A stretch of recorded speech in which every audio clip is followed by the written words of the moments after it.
ఒక్కొక్కరికి 3 లక్షలు ఇచ్చేలా 5 లక్షల మంది నిరుద్యోగుల కోసం 6,000 కోట్లతో రాజీవ్ యువ వికాసం అనే పథకం తీసుకురాబోతున్నట్లు ప్రకటించారు ఉప ముఖ్యమంత్రి భట్టి విక్రమార్క.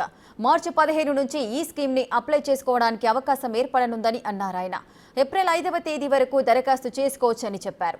ఏప్రిల్ 6 నుంచి మే 31 వరకు లబ్ధిదారుల ఎంపిక జరుగుతుందని అన్నారు. రాష్ట్ర అవతరణ దినోత్సవం సందర్భంగా జూన్ 2న లబ్ధిదారులకు శాంక్షన్ లెటర్స్ పంపనున్నామని చెప్పారు ఉప ముఖ్యమంత్రి భట్టి విక్రమార్క. నోటిఫికేషన్లో అన్ని వివరాలు తెలుస్తాయని అన్నారు ఆయన.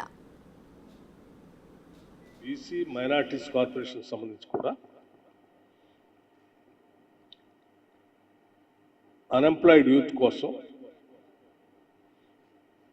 ఒక్కొక్కళ్ళకి ఆ సెల్ఫ్ ఎంప్లాయ్మెంట్ చేసుకునే స్కీమ్స్ని కొన్నిటిని ఐడెంటిఫై చేశారు. స్కీమ్స్తో పాటు ఒక్క స్కీమ్కి 3 లక్షల రూపాయలు తగ్గకుండా ఒక 5 లక్షల మందికి 5 లక్షల మంది దాదాపు లబ్ధిదారులకి ఉపయోగపడేటట్టుగా 6,000 కోట్ల రూపాయలతో 6,000 crores 6,000 కోట్ల రూపాయలతో ఈ అన్ఎంప్లాయిడ్ యూత్ కోసం రాజీవ్ యువ వికాసం పేరుతో రేపు 15 మార్చి 2025 నుంచి 15 మార్చి 2025 నుంచి ఈ కార్పొరేషన్స్ అప్లికేషన్స్ ఇన్వైట్ చేస్తూ ఉన్నారు. Notification state level on 15th March 2025.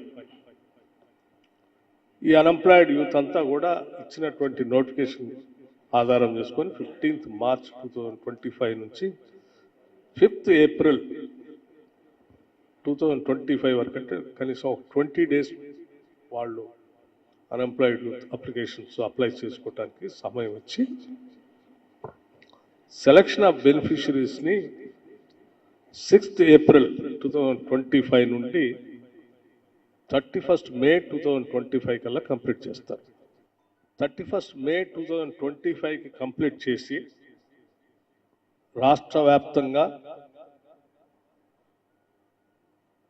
June 2nd రాష్ట్ర అవతరణ దినోత్సవ సందర్భంగా June 2nd 2025 ఈ సెలక్షన్ని శాంక్షన్ లెటర్స్ని ఆ రోజు లబ్ధిదారులకు అందరికి ఇచ్చే విధంగా ఒక యాక్షన్ ప్లాన్ గౌరవ ముఖ్యమంత్రి రేవంత్ రెడ్డి గారు తయారు చేసి వారు నన్ను మీ అందరికీ ప్రెస్కి బ్రీఫ్ చేయవచ్చు.